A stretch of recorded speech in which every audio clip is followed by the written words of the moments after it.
Olá, salve, salve, muito bom dia! Estamos começando aqui pela Jovem Pan, mais uma edição. Sim, a nossa revista radiofônica, que traz informação, prestação de serviço, entretenimento, tudo isso nessa sexta aí, sextou. 23 de agosto de 2019, sejam muito bem-vindos. Pressão internacional. Queimadas e devastação na Amazônia provocam reação de líderes estrangeiros, entre eles o presidente francês Emmanuel Macron. Nova temporada. A chegada de novos episódios e a confirmação de uma quarta temporada animam os fãs de 13 Reasons Why, série polêmica por tratar do tema suicídio. Vamos falar sobre isso. E também, 3 é demais. Será? O prazer e os riscos do ménage à trois. Como evitar que os filhos sofram com a separação dos pais? Esses e outros assuntos vão compor nosso papo de logo mais com a terapeuta sexual Paula Napolitano. Esses são alguns destaques do Morning, que está só começando, e você aí do outro lado começando o seu dia é nosso convidado especial. Você atropelei. Fala, desculpa, mas já começou sextando. Não, tava cortado o microfone, relaxa. Já começou sextando. Agora sextou Vai mesmo, falar hein? de sexo a 3 hoje, a gente já começou quente. Agora hoje o Vini sexta. Não foi hoje. Agora sim, agora sim. Ô Vini, beleza? Bom dia, meu camarada. Tudo bem? Temos uma hash aí pra chamar de nossa? Eu vou nessa, né, Edgar? Já que sextou, vamos com este assunto. Daqui a pouco nós vamos tratar aí com a nossa terapeuta sexual Paula Napolitano, falando sobre essa história aí de Menage, que vamos ser sinceros. O manager ou homenagem? Homenagem, né? Menage. Vamos ser sinceros, Edgar, é suruba, né? É, o suruba. Não, Suruba é um pouco mais. Não, é suruba mais tem de uma 3. contagem de participantes maior. Maior que 3. É mais. Menage é trisal, é trio, trenzinho, menage, Tá, enfim, pronto. é isso, entendeu? Aí. O fato é que o assunto, Enfim, Edgar, até me perdi no sinônimo. o fato é que o assunto excitou o nosso departamento estruturado de hashtags avançadas, que faz um trabalho duro, né? E por isso, nós somos 69 profissionais engajados na causa, então nós vamos com a hashtag 3 é demais. É engraçadinho. Hashtag 3 é demais, participe com a gente vai exibir aqui os principais tweets e você pode levar um prêmio no final do programa. Mas se você não acha que 3 é demais e 3 é ok, participa também, tá? A gente quer ouvir. Claro, tá Conta valendo. experiências. E participe também pelo WhatsApp, 11 931 17 1009. Você pode comentar qualquer um dos temas do programa, tá bom? Inclusive, essa questão trazida aí na hashtag, tá valendo. 11 931 17 1009. Mensagens, lembrando, em vídeo, tá? Grava com o celularzinho na horizontal pra ficar uma imagem bacana, beleza? Vamos lá. No mais, você pode nos acompanhar pelo aplicativo da Jovem Pan, pelo nosso portal jp.com.br, pelo nosso canal no YouTube e também nas mídias sociais. Estamos lá no Instagram e no Facebook. Todo mundo convidado a passar a próxima hora e meia colado aqui na Pan, porque o Morning tá apenas começando. A voz mais destacada da pressão estrangeira em reação às queimadas e à devastação na Amazônia, o presidente da França, Emmanuel Macron, disse ontem que o problema é uma crise internacional e que será discutido pelo G7. O grupo das nações mais ricas do mundo se reúne a partir de amanhã em Biarritz, no sudoeste francês. Vamos lá, Vini. Qual foi a reação do Bolsonaro e do governo a essa declaração do Macron? Vamos começar por ela. Pois é, a história toda se deu aí por mensagens pelo Twitter, né, Edgar? A gente já tá vendo aí o tweet do presidente francês Emmanuel Macron, que escreveu algo com uma foto ali, que a gente até vai falar daqui a pouco sobre essa foto, porque não é uma foto atual. Mas o que diz o Macron neste tweet? Nossa casa queima, literalmente. A Amazônia, o pulmão do nosso planeta, que produz 20% do nosso oxigênio, está em chamas. É uma crise internacional. E aí ele faz a convocação, né? Membros do G7, vejo vocês em 2 dias para falar sobre esta emergência. É aqui bom a gente lembrar também, né, Edgar, daquele episódio que já teve ali uma certa divergência entre o Bolsonaro e o Macron lá no G20, né, naquela reunião do G20, do possível encontro que eles teriam e que seria um encontro para discutir algumas coisas. Aí o Macron falou que não, que era só para fazer ali um cumprimento ao Bolsonaro. Então já ficou ali algo mal entendido entre os dois. E agora o Macron faz esse tweet sobre a situação na Amazônia, coloca essa foto que não é uma foto atual, ela foi feita pelo fotojornalista da National Geographic, o Lauren McCart, e ele morreu em 2003 nos Estados Unidos, e a foto estava num banco de imagens. O Macron acabou utilizando dessa foto, que acabou sendo compartilhada também por outros artistas. Aliás, vários artistas que se engajaram também na causa usaram fotos antigas, né, como a Madonna, o Leonardo DiCaprio, o jogador Cristiano Ronaldo, a Gisele Bündchen, acabaram falando, né, dando a opinião deles sobre o caso, mas acabaram utilizando fotos antigas aí sobre queimadas na Amazônia. E aí o Bolsonaro respondeu também pelo Twitter. A gente pode exibir aí qual foi a resposta do presidente brasileiro, que diz o seguinte: Edgar, lamento que o presidente Macron busque instrumentalizar uma questão interna do Brasil e de outros países amazônicos para ganhos políticos pessoais. O tom sensacionalista com que se refere à Amazônia, apelando até para fotos falsas, não contribui em nada para a solução do problema. Mais tarde também, por aquela tradicional live de quinta-feira que o Bolsonaro faz, foi uma live um pouco mais curta ontem, porque ele tinha outros compromissos. Ele disse o seguinte: um país, agora sem dizer o nome aqui, falou da nossa Amazônia, teve a disfarçatez de falar da nossa Amazônia. Estão interessados em você, brasileiro, que está me assistindo aqui, em um dia ter um espaço na região amazônica para eles. Então, essas questões nós temos que ter informações, temos que nos preocupar em buscar e equilibrar essa narrativa de notícias sobre essa região tão rica. Essa frase do Bolsonaro, portanto, durante a live de quinta-feira. E o general Vilas Boas, Edgar, também pelo Twitter, rebateu a frase do Emmanuel Macron, falando aí em soberania, né? Ele diz: com uma clareza oficialmente vista, estamos assistindo a mais um país europeu, dessa vez a França, por intermédio do seu presidente Macron, realizar ataques diretos à soberania brasileira, que inclui objetivamente ameaças de emprego do poder militar. Aí ele prosseguiu também nessa thread, aprofundando um pouco mais aí sobre o tema, mas também rebatendo aí as falas do Emmanuel Macron, diga. Tem também uma grande saia justa, porque o nosso talvez provável futuro embaixador deu um show de diplomacia ontem. O Eduardo Bolsonaro tweetou um vídeo sobre o presidente francês, basicamente um vídeo que estava coberto com a taja idiota, idiota, idiota. Depois ele veio dizer que não disse que o presidente francês era idiota, o que, enfim, fez com quem lesse esse tweet e achasse o contrário se sentisse um idiota, afinal de contas, porque se fala, depois se nega o que se disse, enfim. Era mas um isso vídeo só do Bernardo Kister, né, YouTube. Pois é. Até um vídeo antigo, não só sobre esse tema, chamando o Emmanuel Macron de idiota, e o Eduardo Bolsonaro acabou compartilhando esse vídeo. Pois é, muita gente nas redes sociais passou a criticar o Eduardo Bolsonaro, que uma vez embaixador, portanto diplomata, deu um show de diplomacia. E reação no ímpeto ali, né, no calor da situação, que acaba prejudicando o próprio, né, que está ali na Berlinda, ali, com relação a essa questão da nomeação pelo pai à embaixada, que está prestes a ser votada, enfim, pelos senadores. Vamos a Brasília conversar com Zé Maria Trindade a respeito das medidas que estão sendo tomadas pelo governo federal, muitos considerando aí, inclusive, tardias, né, com relação a esse gabinete montado aí para a crise da queimada e da questão das queimadas na Amazônia. Bom dia, Trindade. O que se fala por aí? O que está sendo feito na prática em termos efetivos? Bom dia. É isso, Edgar. Muito bom dia a todos. É o caso aí que há fumaça e há fogo, né?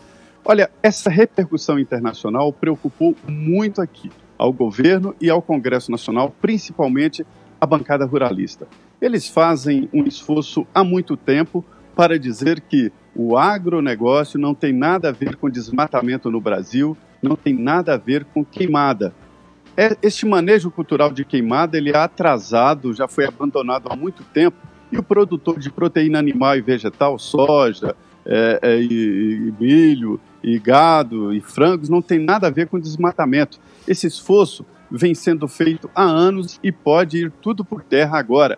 Os ruralistas estão exigindo do governo, exatamente nesse gabinete de crise, né, um combate com informação. O presidente da Câmara criou uma comissão externa que vai acompanhar o desmatamento também, além, evidentemente, das queimadas.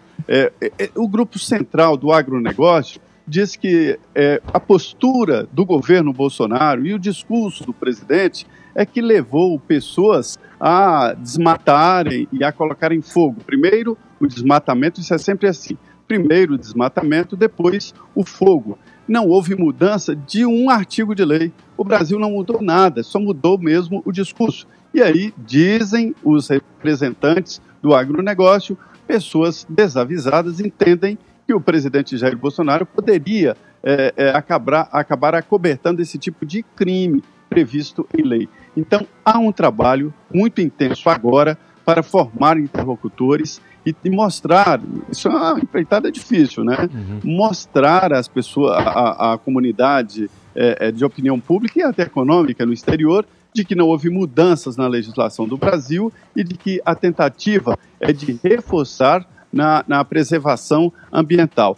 Isso na área do agronegócio. Eles dizem que MST, pequenos agricultores e grileiros, né, que são os invasores de terra, que são responsáveis pelos desmatamentos e as queimas. Agora, sobre o Macron, a ideia aqui é que se ele topar internacionalizar e abrir e dividir o Museu de Louvre, né, a Torre Eiffel, a Torre Eiffel, e cuidar da Catedral de Notre Dame, né, aí ele poderia falar do Brasil, e aí a gente iria para a Champs-Élysées. Antes, Edgar, de internacionalizar qualquer espaço, tem que se internacionalizar o ser humano. E o país que fala, a França, né, rejeita e não aceita pessoas vindas de outros países e tal para morar na França. É muito fácil falar de longe, né? Sim, Zé. É uma questão que envolve vários pontos de vista e de vários ângulos diferentes observar essa situação, né? Porque tem, obviamente, primeiramente, a questão da soberania do país, do Brasil, que tem a maior parte dessa floresta que é a mais importante do planeta Terra, e daí o interesse, claro, internacional, né? O que se observa em termos de política externa é que talvez o governo Bolsonaro seja muito mais simpático ao que vem, no caso, em alinhamentos com os Estados Unidos, do que um país que possa aventar qualquer possibilidade em criticar, né, as políticas e os direcionamentos nesse setor do meio ambiente. E está intrinsecamente ligado a essa questão que você colocou, que eu acho que é importante, Zé. E eu vou destacar da entrevista que o deputado Rodrigo Agostinho, do PSB, concedeu ao Jornal da Manhã aqui da Jovem Pan. Ele que é integrante da Comissão de Meio Ambiente da Câmara dos Deputados, fala exatamente isso da grilagem. A grilagem de terra, que é essa apropriação indevida, obviamente, de terras da União, e depois a possibilidade de se esquentar, com o perdão do termo, até foi se falar em queimada, né? Mas esquentar essa documentação para que essas terras possam ser, no futuro ali, servir como um negócio para os próprios grileiros. Aí quem compraria essas terras que vem aí a questão, né? Poderia estar muito mais associado ao agronegócio mesmo, a quem quer expandir e tal. Mas vou passar a palavra para o Caio agora, com relação a esse ponto da nossa pauta aqui, que é a reação de líderes mundiais entrarem nessa discussão, né? O Bolsonaro vê as críticas ao seu governo se expandirem, como a gente falou aqui já, o Vini falou, o Zé Maria corroborou com a sua participação aqui, e essas críticas vão expandindo as fronteiras brasileiras. Caio, qual que é, a seu ver, a postura que o governo deve adotar? Porque se fala em, inclusive, boicote, retaliação com relação aos produtos brasileiros. Mas é exatamente isso. Aqui é muito importante a gente sair do micro e focar no macro. Então eu peço, inclusive, licença para um comentário mais longo, porque é o seguinte, vamos falar de pós-verdade, né? Pós-verdade é aquele conceito de comunicação, da comunicação contemporânea, que exprime a ideia de que na transmissão de uma mensagem, a realidade dos fatos, ela importa menos do que o seu apelo emocional. Portanto, segundo a pós-verdade, a opinião pública, ela vai se moldar mais pela emoção do que pela razão. Sentimentos e sensações importam mais do que números e dados. Portanto, aqui nós estamos diante de um terreno fértil para a construção de narrativas falaciosas, especialmente por repetição e especialmente usando como instrumento de disseminação, de reverberação social, o comportamento de manada e a sua tendência natural à histeria e ao pânico. Tudo isso é potencializado pelas redes sociais, como a gente viu no caso de uma foto equivocada, uma foto aí completamente intempestiva do presidente sendo reverberada, inclusive, por pessoas públicas. A questão amazônica ela é um caso emblemático do uso da pós-verdade na manipulação da opinião pública. Eu, pessoalmente, me recuso a atuar aí como uma caixa de ressonância para essa narrativa que quer destruir a reputação do Brasil. Por isso eu separei aqui 10 fatos elementares para baixar um pouco o tom da polêmica. Primeira coisa, a Amazônia ela não era virgem até 2019. Desmatamento e queimadas elas fazem parte da história recente da região.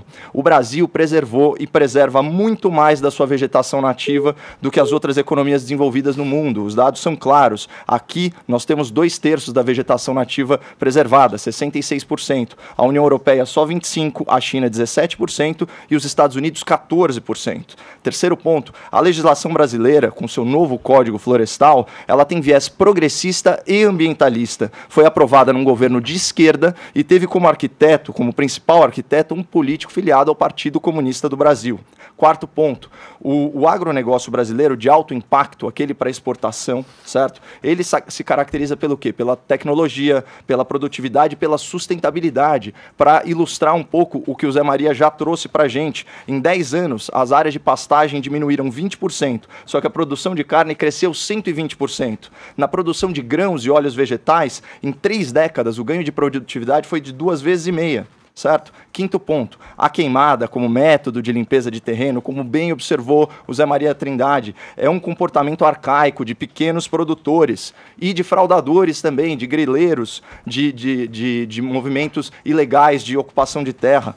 Sexto ponto, queimadas naturais, elas são mais comuns nessa época do ano. Sétimo ponto, as condições climáticas, que são circunstâncias de força maior, são o principal fator para potencializar a queimada. Então, assim... E ainda, esse é um 8º ponto, ainda que essas queimadas elas fossem antropogênicas, ou seja, geradas a partir da ação humana, certamente elas não são coordenadas, elas não são nem estimuladas por políticas públicas do governo federal. Não tem nada a ver.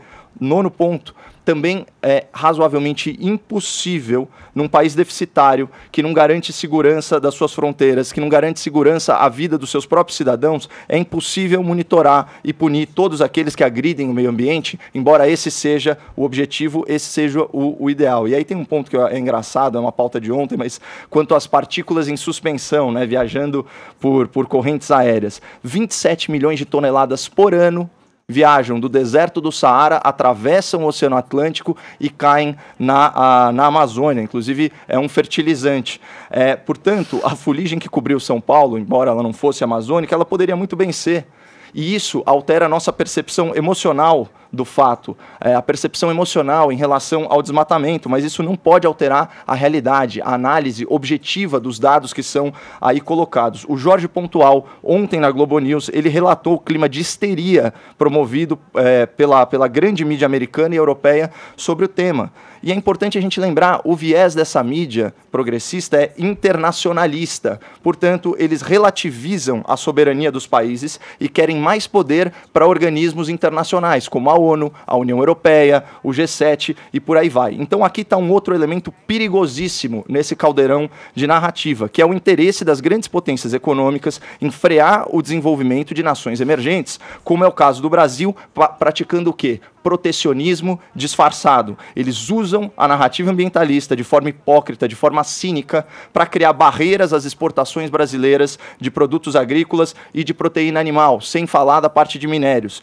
Eles não conseguem competir com a nossa carne, com o nosso leite, com os nossos grãos, e por isso eles usam supostos crimes ambientais para restringir o nosso comércio internacional. Usam o discurso de preservação ambiental para sequestrar a Amazônia do Brasil e colocá-la sob tutela internacional, para que o Brasil nunca utilize o seu potencial econômico e geopolítico de forma sustentável. Então, é como já preconizou o Enéas Carneiro, o interesse das grandes potências, ele não está nas árvores da Amazônia. Se essa fosse a questão, bastaria que a Europa reflorestasse todo o seu território. O interesse das grandes potências está no subsolo. Ouvintes, pesquisem sobre as suspeitas de crime ambiental praticadas pela Hydro e seus rejeitos de minério em nascentes do Amazonas. A maior acionista da Hydro, vejam só, é o governo da Noruega. E não sejamos ingênuos, nações não têm amigos, nações têm interesses. França, Noruega, Alemanha não são nossos amiguinhos, são nossos pares, às vezes aliados, às vezes competidores. E falando em cinismo europeu, para fechar,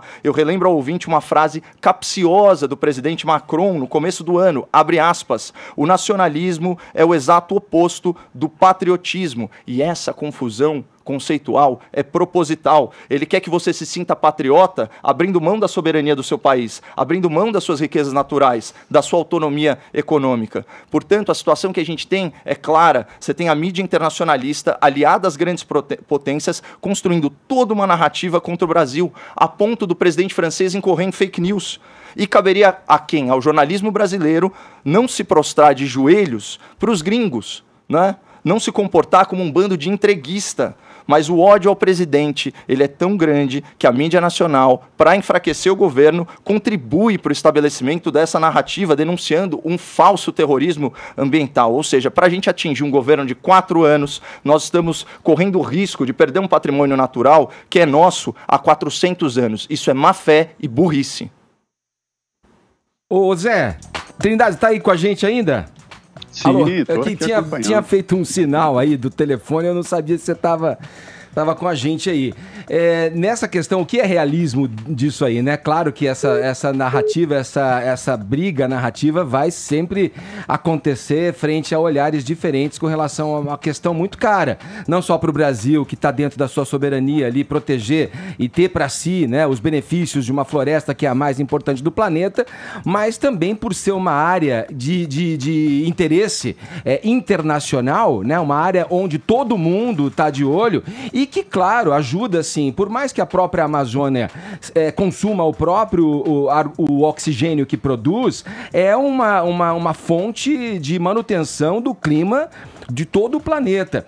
Para voltar aos dados, eu te repasso assim a pergunta, que é o seguinte: o governo Bolsonaro, não muito afeito a dados da ciência, visto aí o que aconteceu e dessas teorias conspiratórias que o governo gosta de alimentar e ter para si, para justificar talvez aí decisões ideológicas frente às mais diferentes pastas, no caso essa do meio ambiente não é diferente, a exoneração, por exemplo, do Ricardo Galvão, presidente do INPE, não me deixa mentir, mas tem dados recentes, de órgãos da NASA, de satélites da NASA, mais precisamente 2 deles, o Terra e o Aqua, que corroboram os índices apontados anteriormente pelo INPE.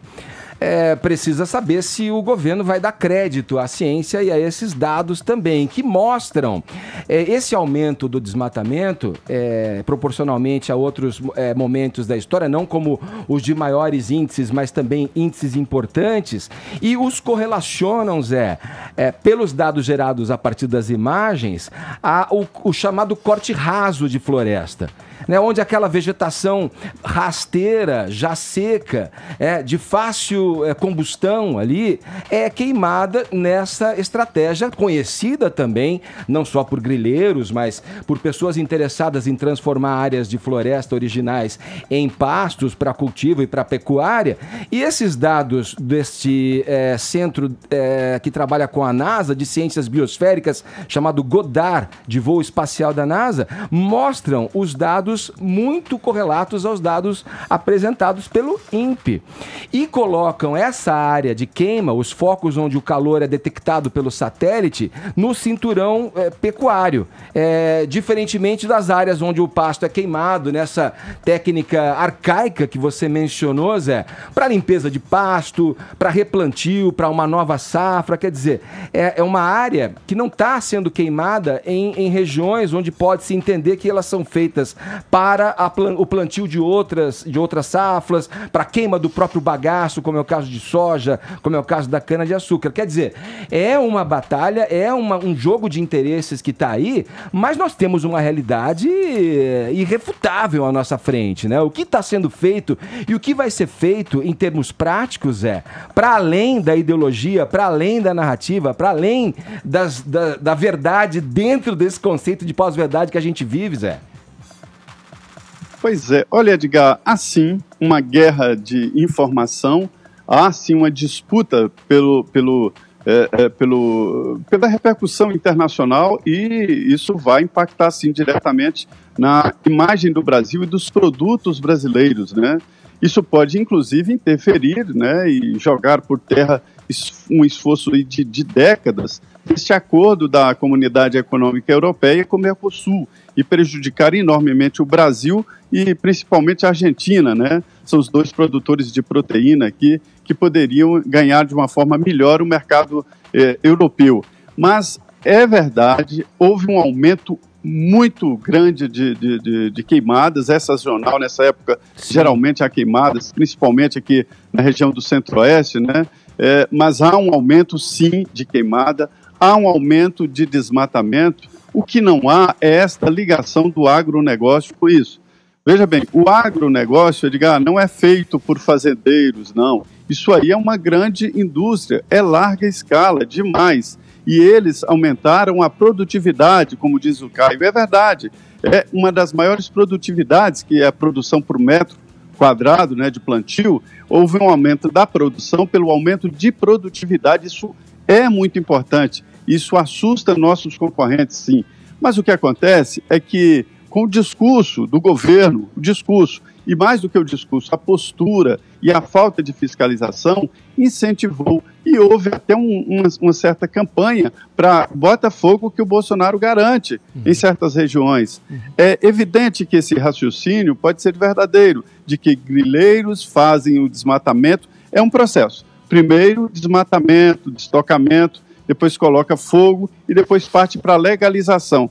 O agronegócio só entra com o terreno legalizado. E mesmo assim, há devolução de fazendas, porque o agronegócio aumentou a produtividade e não está ocupando todas as terras agricultáveis, né? É tudo artificial, irrigação, adubação. Não precisa de terra fértil como antigamente, que se desmatava para pegar aquela terra virgem, e as queimadas até aumentavam a contribuição de adubos orgânicos, né? Então isso não é mais uma realidade. O que há é uma guerra de informação e pode impactar nesse acordo Comunidade Econômica Europeia e Mercosul, que foi, olha, duramente negociado e que está prestes a ser concluído. Já foi assinado. Tá certo, Zé. Obrigado pelas informações. Um abraço para você. Bom trabalho aí em Brasília, Zé. Muito bem, obrigado. Bom dia a todos. Vamos lá. Eu só queria repetir o que eu falei ontem. Enquanto tá todo mundo preocupado em ficar brigando no Twitter, no Facebook, e todo mundo formando opinião sobre, o fogo continua queimando. Deixa eu seguir no assunto. Posso só fazer uma observação também? Vai, rapidamente, Caio, que eu tenho que virar o assunto, a gente já falou bastante disso. Não, na verdade não é nem sobre isso, é que pegando carona na questão de narrativa de fake news, eu tenho sido cobrado aí pela audiência do programa a me manifestar sobre um episódio lamentável. Então eu queria pedir licença a vocês aqui da bancada e também ao ouvinte da Jovem Pan para fazer uma nota de esclarecimento em resposta ao UOL, empresa do grupo Folha.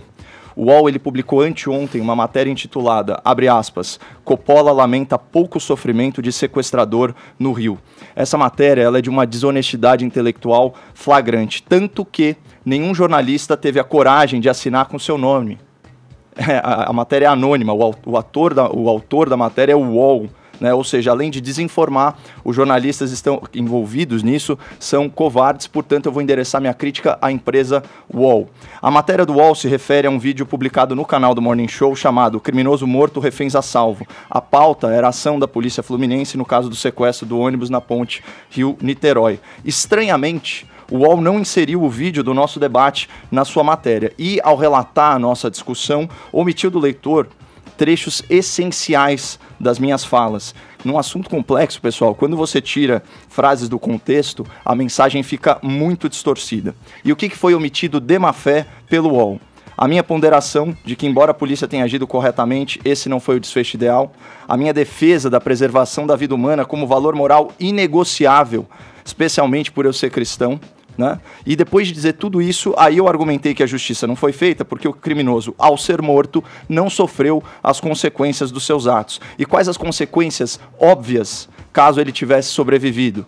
Ele teria sofrido com os ferimentos à bala e as suas sequelas, as dores naturais de um trauma. Ele teria sofrido com a perda da sua liberdade. Ele teria sofrido com a insegurança do ambiente penitenciário e, dependendo da sua índole, ele teria sofrido de remorso e culpa. E para que fique bem claro, eu reitero tudo isso que eu disse. Eu gostaria de ver muito menos criminosos sendo mortos e mais criminosos sendo responsabilizados e sofrendo física e psicologicamente as consequências dos seus atos. O nome disso é punição e esse é um dos pilares da justiça. E tudo, obviamente, dentro da lei. Isso é um pressuposto, é o óbvio, né? O UOL só mencionou que eu desejava que o tal do criminoso sofresse. E mais, mentiu em citações que atribuiu a mim, que por estarem entre aspas, deveriam refletir exatamente as minhas palavras. Eu convido o ouvinte da PAN a assistirem o vídeo e compararem com as citações grosseiras que foram feitas. E pior, o UOL ainda traz uma citação do Edgar sobre as minhas falas. Abre aspas para o UOL, citando o Edgar. Isso é sadismo. Você foi sádico. Mentira também. O Edgar não falou isso. Ele falou de sadismo. Ele não falou que eu fui sádico. Mentiram aí também. Só que, vamos lá, para o conceito de sadismo segundo o dicionário. Perversão caracterizada pela obtenção de prazer sexual com humilhação ou sofrimento físico de outro. Sentir prazer com a dor alheia. Eu demonstrei prazer com a dor de alguém por algum motivo, certo? Agora, num debate acalorado, é perfeitamente possível você confundir conceitos, mas o UOL deveria ter o bom senso de esclarecer os leitores sobre o significado de um termo utilizado equivocadamente, sob pena de estar repercutindo uma difamação contra a minha pessoa, né? Vocês sabem, né, que na maioria das vezes eu não me manifesto sobre as mentiras que falam a meu respeito, até porque eu não tenho rede social, eu não tenho assessoria de imprensa, eu nunca contratei consultoria, tantas coisas que vários dos meus colegas fazem. Mas o que o UOL está fazendo comigo é nojento, é assassinato de reputação. Selecionam frases e tiram elas do contexto, me citam entre aspas, mudando as minhas palavras, distorcem os meus argumentos, não disponibilizam para os leitores a transcrição ou o vídeo completo, né? O vídeo original do YouTube, e chegam a desabilitar comentários em certas matérias, controlando a reação de parte do público. Em uma semana, o UOL publicou 3 matérias envolvendo meu nome. Olha só a hashtag, 3 é demais. Em uma semana, 3 matérias envolvendo meu nome. Vocês acham que isso é normal para um comentarista de política ser a pauta da semana do Universo Online? E essa perseguição, ela soa ainda mais ridícula quando você vê quem é a Folha e quem é o UOL nas suas próprias palavras no seu site. Abre aspas. O Grupo Folha controla o jornal de maior circulação e influência, o site noticioso com mais audiência, a maior empresa brasileira de conteúdo e serviços de internet e a maior gráfica comercial do Brasil, além de outros negócios. Os caras são gigantes, gigantes. Gigantes como Golias. Ó, eu agradeço muito quem puder curtir, comentar, compartilhar esse vídeo que vai virar pílula no YouTube, para que ele chegue a maior quantidade de pessoas antes que elas sejam desinformadas pelo UOL. Omitir, distorcer falas é um ataque oblíquo à liberdade de expressão. E a militância do UOL, do Grupo Folha, está fazendo isso comigo de forma coordenada, anônima e covarde. Chega desse jornalixo. Muito obrigado aí pelo espaço. Vou fazer o meu à parte aqui, Caio, porque essa discussão diz respeito a mim também. E na ocasião, até pontuando a tua fala, eu também fiz questão de falar que eu sou um sujeito espiritualista, que tenho fé. É só que eu não uso como um ativo político, como muitos dos integrantes que ou defendem esse governo ou fazem parte desse governo o fazem. Eu acho que a fé é uma coisa de âmbito muito íntimo, muito pessoal, na tua conversa direta com o homem lá em cima, viu? Então, eu de fato não disse que você é sádico. Eu usei o termo sadismo na ocasião da fala por entender que a maior pena que aquele sujeito poderia pagar pelo que ele fez, pelo crime que ele cometeu, foi a subtração da própria vida ali. Qualquer coisa no sentido de sequela, dor, abstinência, prisão, para mim realmente soa como algo parecido com, sei lá, um desejo mórbido de esmiuçar em cima de um fato que já é triste por si, que já gera sofrimento social, coletivo. E até ressaltei no final da minha fala, o que eu acho que denota uma esperança com a humanidade, é que um dos pais ali das vítimas, dos reféns, do ônibus, né, que foram feitos de reféns dentro desse ônibus, abraçado à mãe do criminoso, acalentando aquela senhora, disse: olha, a dor é de todos. Eu acho que a dor é de todos. A gente falava isso relacionado à maneira tosca, grotesca, vil, perversa do governador Witzel, já de maneira premeditada, sair do helicóptero dando socos no ar como se aquilo fosse um gol da seleção brasileira. Premeditada porque foi filmada por um assessor ali, um Aspone ali, com o celular atrás dele dando aquela corridinha. Então, o termo utilizado ali na minha fala, ele foi dentro da minha fala. E para você, ouvinte, sadismo, além da questão que denota ali uma psicopatologia, muitas vezes associada a questões sexuais, por extensão, a definição e o significado desse termo diz respeito, sim, à satisfação e ao prazer, à humilhação, à dor alheia, e isso detectado... Satisfação e prazer que eu não compartilho, né, Edgar? Isso é bom que você deixe bem claro. Isso é bom que você deixe claro, mas palavras e intenções, elas ficam impressas, Caio. Principalmente quando você é citado de forma equivocada pelo maior site noticioso do Brasil, né? Tá feito o seu desagravo, acho que a gente consegue colocar aqui, parafraseando o nome de um programa que dá casa, os pingos nos is, e a gente vai tentando, de alguma maneira, no dia a dia aqui, mostrar quem somos. Se for para usar a nossa imagem, o nosso nome, para ganhar clique, né? Pelo menos coloca a frase certo, transcreve o discurso inteiro, não é verdade? Não faz esse jornalixo aí que eu esmiucei aqui pro ouvinte da PAN. Vamos nessa, gente. Vamos lá falar de 13 Reasons Why? Vamos. Você tá pronto, Vini? Vou até mudar o nosso BG aqui, para dar essa guinada. Tá rolando a trilha ali, vai entrar mais uma temporada, Vini. Os fãs estão felizes. A notícia é de que já tá em produção aí uma 4ª temporada, é isso? A 4ª é a última. Vai ser a última? Já tá definido? Última. Isso. Bom, além disso, a 3ª, a partir dessa sexta-feira, já tá disponível na Netflix. Conta essa história aí pra gente, Vini. A história do suicídio em si, que é o tema central da série, chama a atenção por si já, né? Mas tabu, não é mais já, né, Edgar? Porque já rolou tudo. Isso, foi mais na primeira temporada. Na segunda, eles já mudaram um pouquinho também. Colocaram temas mais como bullying. Sobre bullying. Né, como vício em drogas, como abuso sexual. Porque a temática do suicídio na primeira temporada realmente foi muito forte. Foi muito polêmico. Foi muito controverso, né, Edgar? E levantou vários debates, né? De gente achando que era importante se discutir o tema abertamente, como tratou o 30 Reasons Why, exibindo até aquela cena fortíssima, né, explícita do suicídio da protagonista, e gente achando que não, gente achando que aquilo poderia servir de estímulo para as pessoas que já estavam naquela situação, fragilizadas, e que poderiam também numa banalização, ali, glamorização do suicídio.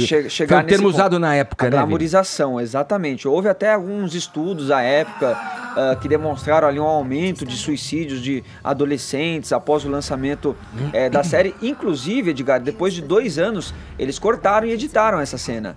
Né? Agora, quem for ver lá a primeira temporada de 30 Reasons Why não vai ver mais a protagonista lá, a Hannah, cortando os pulsos na banheira. Eles tiraram as imagens mais gráficas, Isso, porque se eles comprovou via editaram. pesquisas que aumentou o número de suicídios por causa da série. Sério? Então são temas fortes, são temas delicados. Inclusive, no começo desta terceira temporada, Edgar, aparece ali os protagonistas dizendo justamente isso, né? Que eles falam sobre assuntos que atingem aí os adolescentes na vida real, e esses assuntos são questões bastante sérias e delicadas, e que caso alguém esteja passando por isso, ou não seja recomendado para a pessoa assistir a série, ou que ela assista acompanhado de um parente, acompanhado de um amigo, de alguém que possa ajudar.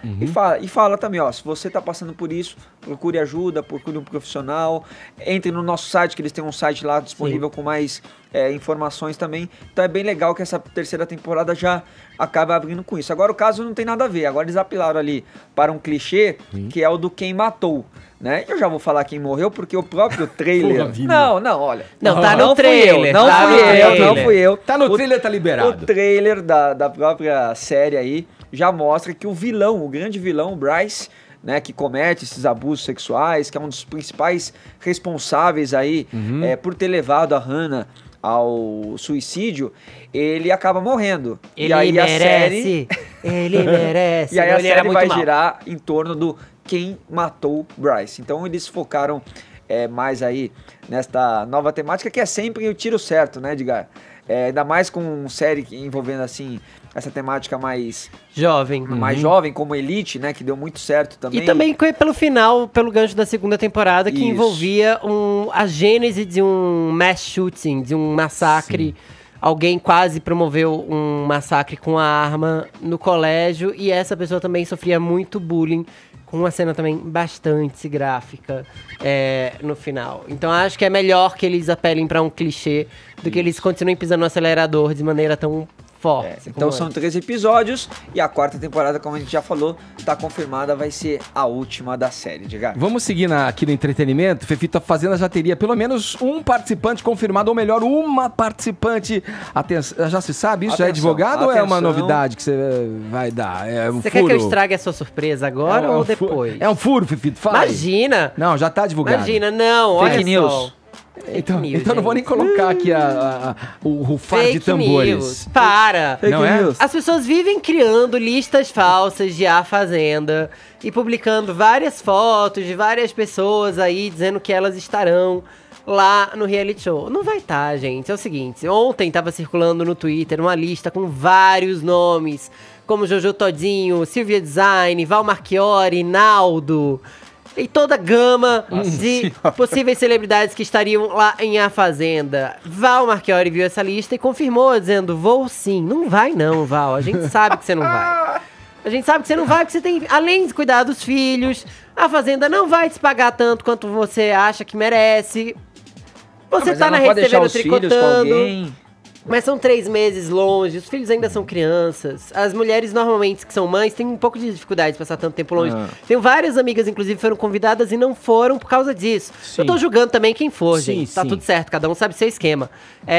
No caso da Val Se ela for Marchiori, agora, você vai ficar em maus vou lençóis, pagar a minha hein? língua, mas Vai não. No queimar caso da Val a língua. Marchiori, a pode maior fazer prova- isso também, né, Fefito? Exatamente. A maior prova de que a Val Marchiori não vai é que ela confirmou. A Fazenda elimina os seus participantes se eles confirmam antes. A graça de A Fazenda em seu primeiro dia é exatamente descobrir quem são esses participantes. Se vazam os nomes, então aí não rola. A Silvia Design já falou publicamente dizendo que não vai, que tem que cuidar dos negócios dela, não pode se afastar das empresas por 3 meses. A Jojo Todinho também já negou publicamente que vai. E até mesmo a Mulher Pera, que está nessa lista, veja bem você, existe uma Mulher Pera, ela disse que não foi chamada esse ano. A Fazenda deve perder, inclusive agora em cima da hora, uma de suas possíveis integrantes, que é a Ana Paula Pituchita Paquita, que tá mesmo envolvida em um novo imbróglio policial com o ex-marido. Caramba, ali. essa galera desses reality tem vários que estão envolvidos A com a capivara, justiça. né? Pois é. A seleção, o Carelli pega lá a capivara do sujeito, fala assim, ó, esse Eliminado. aqui tá enroscado. Pois é, eliminado. vocês querem 3 nomes que certamente estarão na Fazenda? Pelo menos... Queremos. Pelo menos 2 deles estarão, um talvez vire reserva, mas temos 3 nomes. Vamos dar pra vocês 3 nomes, Vamos lá, vai. vamos lá. E aí? Drica Marinho. Você me pergunta quem é Drica Marinho. Drica Marinho era casada com o André Marinho, do grupo Bros, e foi pro Power Couple com ele. É mais uma que vai fazer o caminho da Nádia Pessoa de sair de um reality show e entrar em outro. Drica Marinho. Vai lá. Nome número 2. Rápido. Guilherme Leão, o segurança gato do metrô de São Paulo. Aquele que virou meme uns anos atrás. Não sei se aqui tem banda. Não tem banda, mas ele basicamente virou meme anos atrás. Não. Ele é muito bonitão. Não, ele é só tipo modelão, assim, bonitão. Ele é o segurança. Terceiro nome, finalmente, parece que agora vai... Sérgio Rondjakov, o eterno cabeção da Malhação. Parece que agora vai. Nos anos anteriores, razões pessoais o tiraram do reality show. Parece que dessa vez agora vai. Talvez algum deles acabe virando reserva. Duvido um pouco. Anote esses 3 nomes. Eles devem estar na Fazenda. Pessoal, 10 horas e 47 minutos, horário de Brasília. Jovem Pan Morning Show.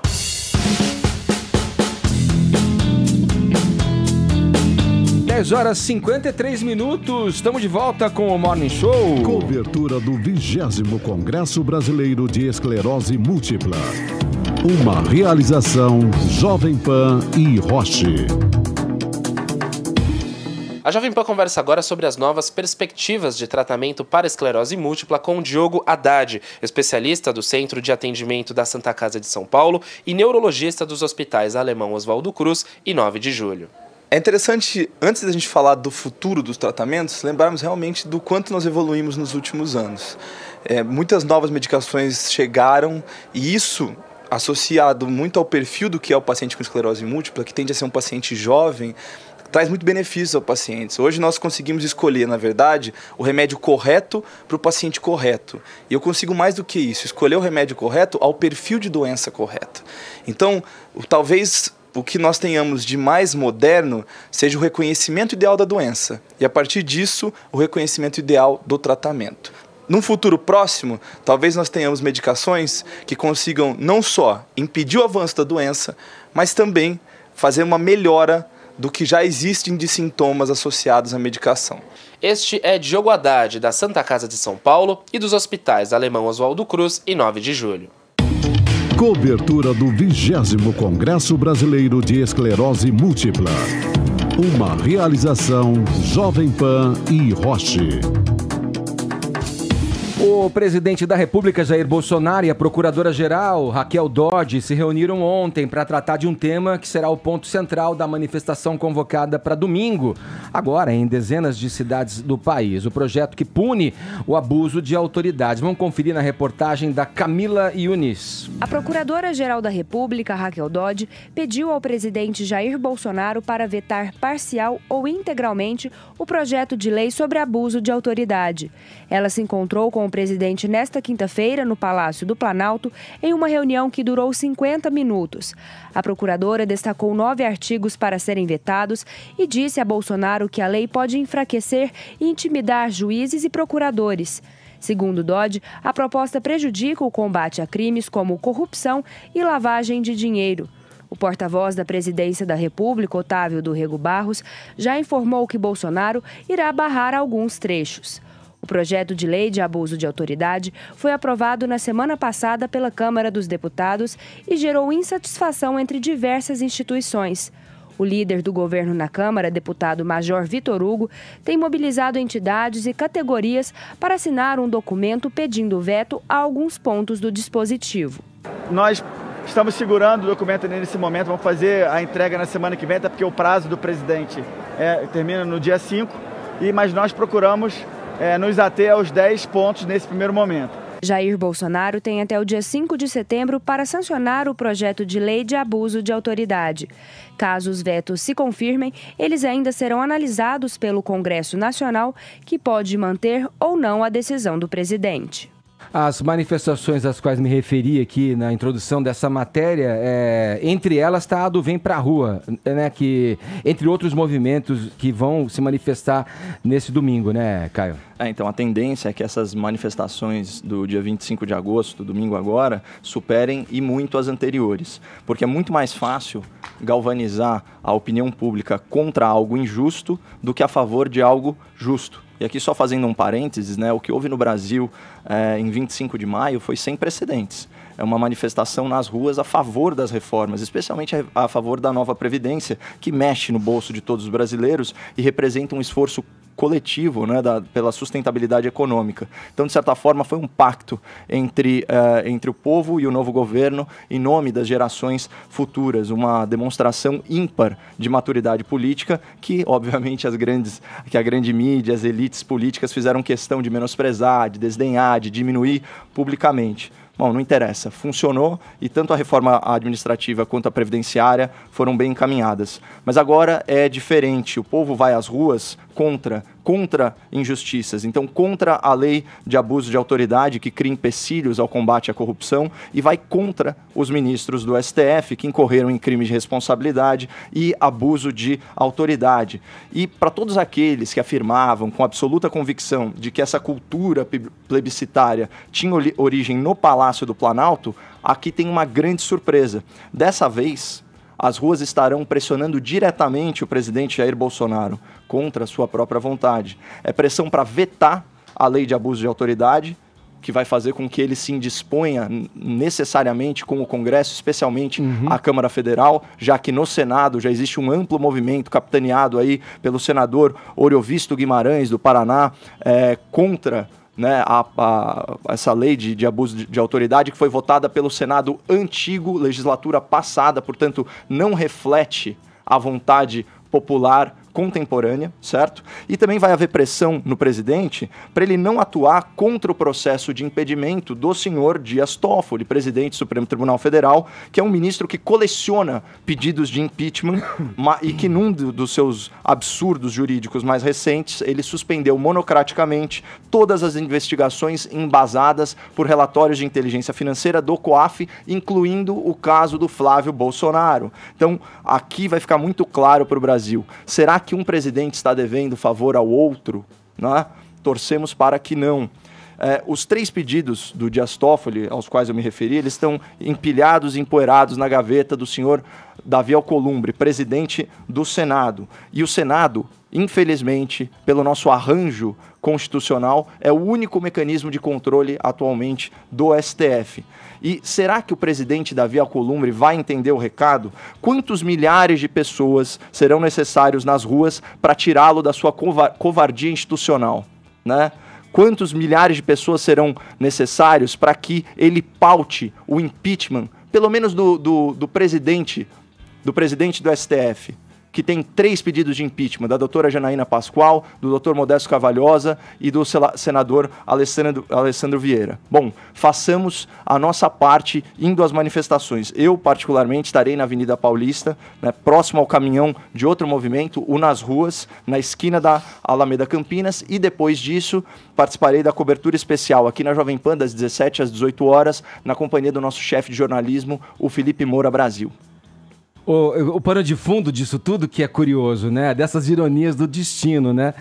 O Bolsonaro está à frente aí dessa situação que se ele veta tudo, ele atende ali a uma promessa de campanha, ele vai na direção do que ele prometeu, aí não portanto, incorrendo no que o Josias de Souza chama de estelionato eleitoral. Então, ele vetando tudo, ele fica bem com as ruas, mas se queima com a Câmara, como o Caio falou aqui, o que pode prejudicar um dos filhos que pretende ser o embaixador do Brasil, né, e vai ser submetido à sabatina pelo Senado.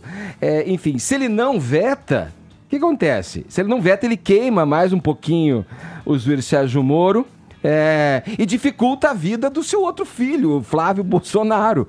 Olha que situação que o destino reservou ao Jair, né? Vamos ver o que vai acontecer. A gente vai, obviamente, estar acompanhando os capítulos desse imbróglio aqui na programação da Jovem Pan. Agora, 11h02, o horário é de Brasília.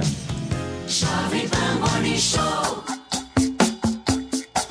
Pessoal, hoje é sexta-feira, dia de falar de sexo e de comportamento aqui no Morning Show. A gente já está na presença sempre instrutiva da nossa colaboradora fiel, a terapeuta sexual Paula Napolitano. Muito legal que você está aqui mais uma vez. Paulinha, obrigado pela tua presença. Tenho certeza que o nosso papo vai ser inspirador. É um prazer, como sempre. Excitante. Ô, Paulinha, hoje, claro, o nosso tema, como eu falei na abertura do programa, repito aqui para o ouvinte que chegou agora, é o seguinte, vamos falar sobre o prazer e os riscos do chamado e conhecido e clássico ménage à trois. Gostou da expressão aqui? E também como evitar que os filhos sofram com a separação dos pais. Você pode achar estranho misturar essas duas pautas aí, não é mesmo? Mas, olha, eu digo que tudo é possível em se tratando do trio Pedro e Scooby. Vai lá, Faustão. Scooby, Anitta e Piovani. Brincadeira. Fefito vai dar a base pra nossa conversa. O que foi? Foi uma declaração aí, uma insinuação que poderia rolar aí uma festinha particular entre esses três aí, Fefito? Olha uma só. conciliação? Vamos fazer piada do tio do pavê e dizer que faremos que nem Jack Stripador. Iremos por partes.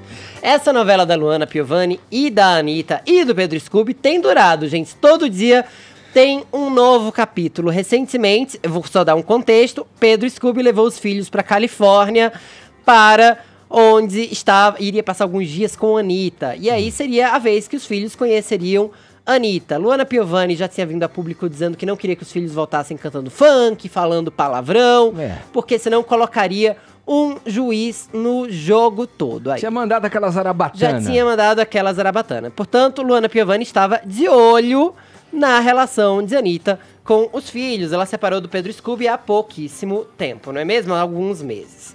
Agora, a Anitta estreou um programa chamado Anitta Entrou no Grupo, lá no Multishow, no canal Multishow. E aí, ela deixou meio claro pro David Brasil que gosta de, às vezes, convidar alguma pessoa pra fazer uma brincadeira. Por exemplo, ela disse que às vezes faz um amorzinho mais gostoso, às vezes faz uma selvageria, e aí perguntaram pra ela, às vezes tem mais gente? E ela falou, às vezes tem. Ué, o programa não se chama Anitta Entrou no Grupo? Quem sou eu para não deixar alguém entrar no grupo?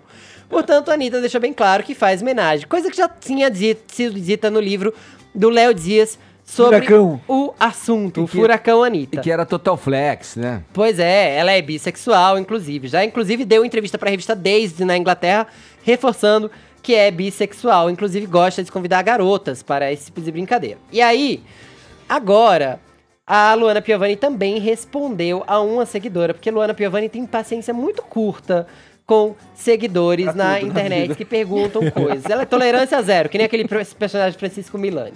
E aí, perguntaram pra ela sobre essa história de incluir pessoas no jogo. E aí, ela disse, olha, minha cerquinha tá indo pra frente. Ou seja, ela já tá namorando um cara lá, um boy magia.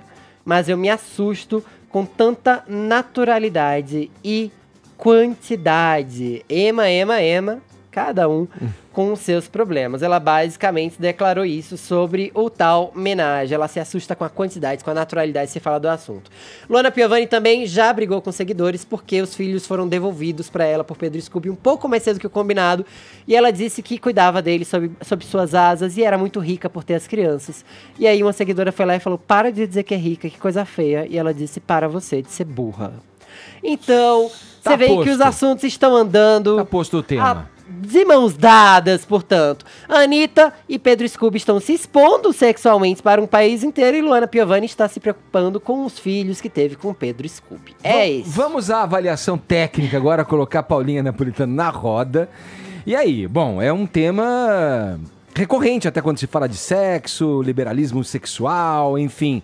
Mas as partes, vamos lá, vamos dizer já de cara, todo mundo tem que estar com a cabeça feita, né? Exato, tem que ser um combinado de comum acordo. Bem... Alguém pode se machucar, né? Exatamente. Essa é a primeira coisa que o casal que está pensando em fazer homenagem, eles têm que conversar muito bem sobre possíveis consequências, quem estaria participando, se vai ser alguém conhecido, se vai ser alguém não conhecido, que na maior parte das vezes pode ser melhor, como é que vai ficar os ciúmes ali no meio, o que pode, o que não pode, né? Quais são os limites de cada um, se vai ter mais mais gente vai poder mais coisa do que o outro, se vai ser uma mulher, se vai ser um homem, o que vai...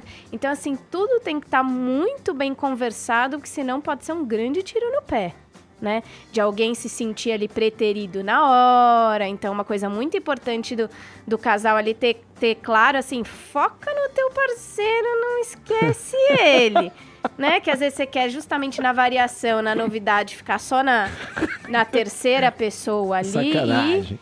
E muito bem resolvido na sua relação também, né, Paulinha? Exatamente. Porque pode rolar um ciúme depois, achar que teu parceiro foi mais com o outro do que com você, se dedicou mais, teve mais prazer. Exato, isso é uma coisa importante. O homenagem, ele é pra ser feito quando o casal quer, quando eles estão bem. E não pra salvar alguma coisa. Um relacionamento ali. Porque daí isso pode ser complicado. Você tocou num ponto que me deu a curiosidade, que é o seguinte, você falou assim, pode ser melhor, mais aconselhável ou conveniente se for um estranho, uma pessoa estranha, né? Porque se é alguém da relação já, daquele casal, não corre esse risco aí, porque o sentimento é uma coisa que você não controla, o que você sente emocionalmente, enfim.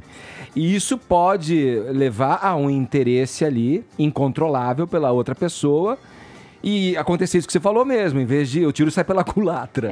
Tem o efeito rebote. Efeito rebote, Aí depois vocês estão num evento juntos, aí você fica olhando pra ver se o outro tá olhando, se deu uma risada e conversou um pouquinho mais, então deve ter alguma coisa. Paulinha? Eu vou dar a verdade aqui sobre homenagens.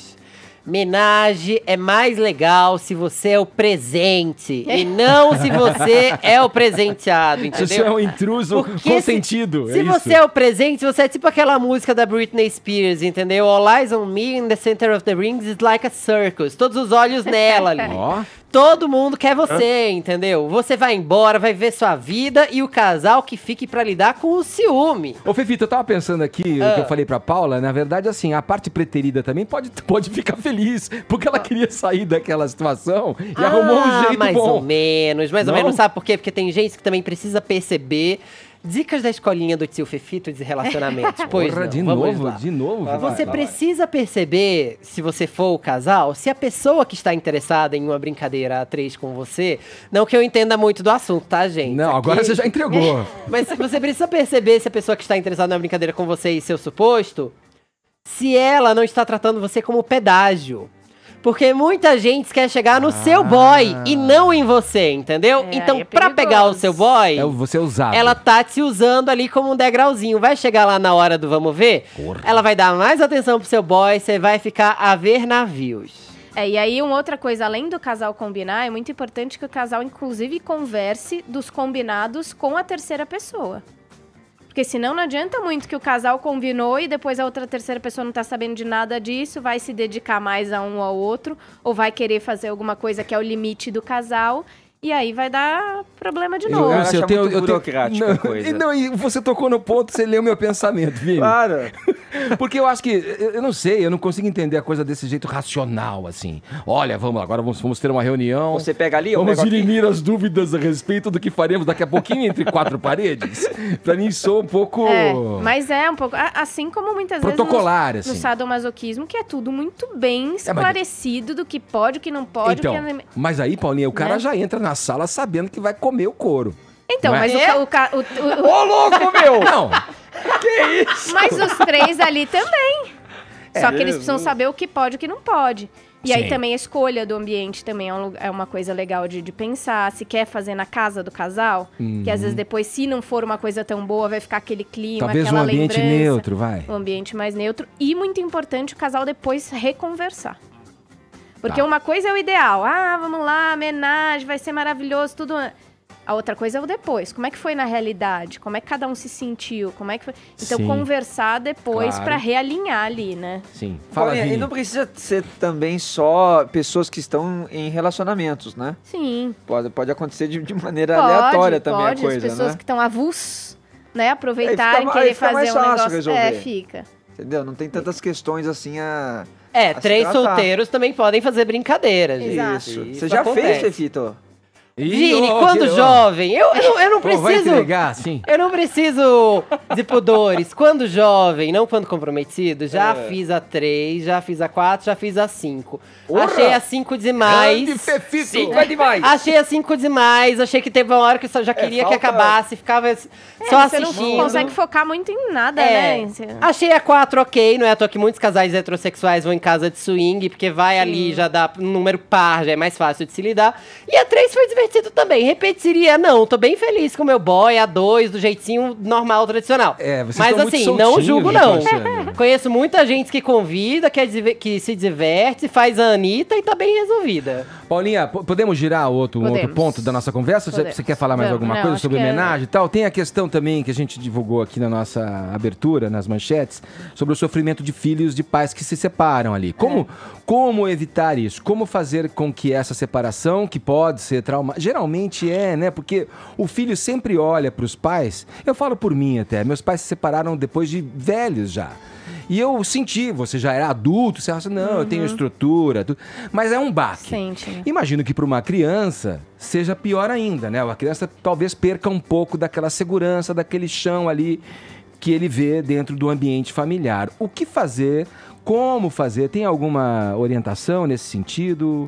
Tem algumas dicas do que fazer para atrapalhar menos na questão das crianças, dos adolescentes. Só deixar claro que a gente tá separando. Homenagem é um assunto, divórcio é outro. Viramos a chave. A gente virou a chave. Mudamos de sala. Mudamos.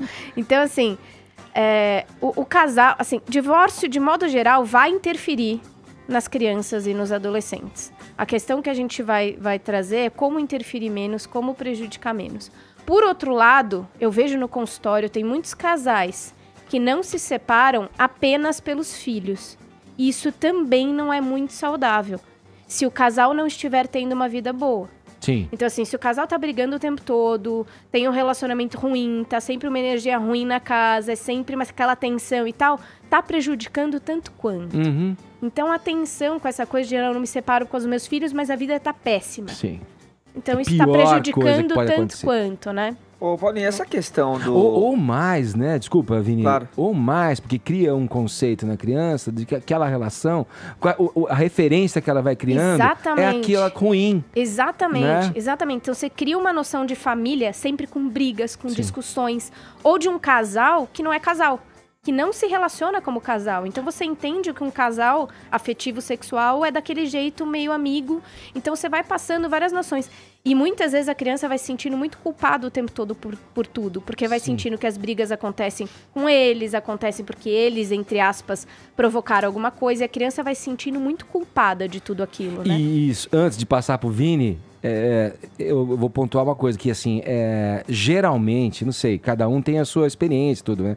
Mas os pontos de maior dificuldade nas relações é exatamente a maneira com a qual você olha para a educação dos filhos. Às vezes você pensa uma coisa, tua parceira, teu parceiro pensa outra coisa. Essa é uma questão difícil de você conseguir conviver com essas diferenças, já que o produto final é digamos, um bem comum. O filho, no caso, né? Exatamente. E vale lembrar que, assim, por mais que às vezes o casal até nem esteja brigando concretamente, mas as crianças sentem.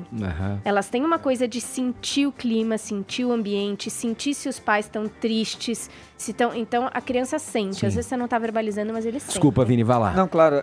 Como lidar numa situação como a que a gente brinca muito sobre esse caso da Luana, com o Scooby, a Anitta e tal, mas tem as crianças... já mudou esse aí. Hã? Da ponto. Filhos, calma, ponto filhos. Calma, mas tem as crianças no meio aí que é um assunto muito delicado, porque as afirmações de cada um acabam se tornando públicas também. E os colegas contam, né? A Luana disse que os filhos descobriram que o pai estava namorando a amiga pelos coleguinhas de colégio, por exemplo. Tem um período, assim, por exemplo, quanto tempo um pai deve esperar para dizer que tem uma nova namorada? Porque eles estavam separados há o quê? 3, 4 meses, mais ou menos. E aí já viajaram para conhecer a nova namorada e tudo mais. Tem um período protocolar que fosse indicado para isso? Uma quarentena? Não tem período, né, clássico. A questão muito mais do que o divorciar ou não divorciar, período certo ou errado, é muito mais o modo como o casal, né, o pai e a mãe vão lidar com essas questões, né? E primeira coisa na separação, primeiro é deixar muito claro para as crianças que elas não têm culpa de nada e de que eles continuam amando elas, e que eles vão ter vidas separadas, mas filho é filho, né? Os pais vão ser sempre pais, então deixar muito claro. Porque justamente como muita briga acontece, normalmente quando o casal se separa, muitas vezes as crianças estão envolvidas nessas discussões e brigas, então elas acabam achando que elas são as culpadas. E pegando aí a carona na colocação do Vini também, e já que estamos falando da reação dos filhos e como isso pode afetá-los, né? Uma separação eventual. O comentário, por exemplo, da Luana, dizendo, olha, não quero que volte o funkeiro, Palavrão. Né? Palavrão. Aí gera uma confusão na criançada também, porque pode falar assim, mas peraí, minha mãe tá fazendo uma crítica. É uma crítica que minha mãe tá fazendo? Peraí, mas meu pai gosta daquela pessoa. Com quem eu fico? Exatamente. Não é? Então isso é um ponto muito... Em um lugar eu sou de um jeito, no outro lugar eu tenho que ser de outro jeito. Eu posso ser desse jeito aqui, não. Então, uma coisa é que, assim, separação é sempre muito difícil para todos os envolvidos. Principalmente se houver questões de traição, outras questões no meio. Então, pros pais é muito difícil lidar a separação. Só que o cuidado maior tem que ser com as crianças nesse sentido. Então, assim, usar elas como muleta para atingir um ao outro, usar elas como confidentes para colocar tudo para fora, o que tá chateado, o que tá decepcionado, é muito delicado. Inclua as crianças fora disso. E tem uma coisa também, né? Vai ser um prejuízo muito grande para as crianças. Redes sociais são muito perigosas. Expor os relacionamentos nas redes sociais é muito perigoso. Porque mesmo que você não desabafe para as crianças, o que você fala na rede social repercute de tal jeito que pode chegar nelas. O importante, gente, é fingir que nada tá acontecendo na rede social, entendeu? Vai falar de outras coisas, vai falar de Amazônia. E aí viver buscar, o mundão verdadeiro. já que de fato a separação é muito difícil, busca as amizades, busca outras pessoas adultas para conversar, busca terapia, mas procure evitar ao máximo denegrir a imagem do outro, dos pais, porque são sempre pais, né, para as crianças. E vão ser para sempre. Exatamente. Paulinha, nosso tempo infelizmente acabou. Alguma coisa mais que a gente deva saber para fechar esse papo? Eu acho que a gente está focando nessa coisa, né? O diálogo é sempre uma boa saída, e o diálogo pensando nos nossos sentimentos, mas pensando muito no sentimento dos outros e como vai interferir no outro também. E vocês, ouvintes, queridos telespectadores, para saber mais é só acessarem as redes. Quem quer saber mais, vai no Instagram, @sexplicando, ou no Facebook, psicóloga Paula Napolitano. Quem é que tá aí para dar a hora certa? Vamos ver. Querida, sempre. Olha, fazia tempo. Já participei de tantos, querida, você não tem noção. Fazia tempo que Tantos o quê? Menos. Menos. Uma loucura. Você fez com 5, eu já fiz com tantos mais. 11h25, horário de Brasília. Jovem Pan Morning Show. Seguindo com o Morning, agora 11h29. Cobertura do 20º Congresso Brasileiro de Esclerose Múltipla. Uma realização Jovem Pan e Roche.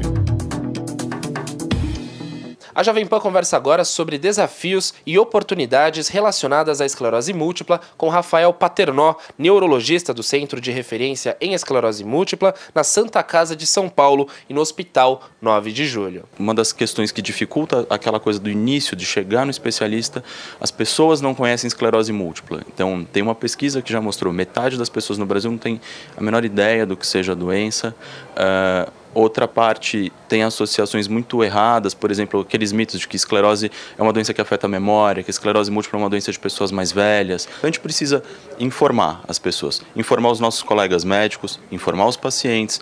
A participação é essencial das associações de pacientes, né? E também da imprensa, que é um veículo para a gente divulgar informações de qualidade para atingir um grande número de pessoas que tem que aprender um pouco mais sobre um problema que é mais comum do que a gente imagina e muito sério. Este é Rafael Paternò, da Santa Casa de São Paulo e do Hospital 9 de Julho. Cobertura do 20º Congresso Brasileiro de Esclerose Múltipla. Uma realização Jovem Pan e Roche.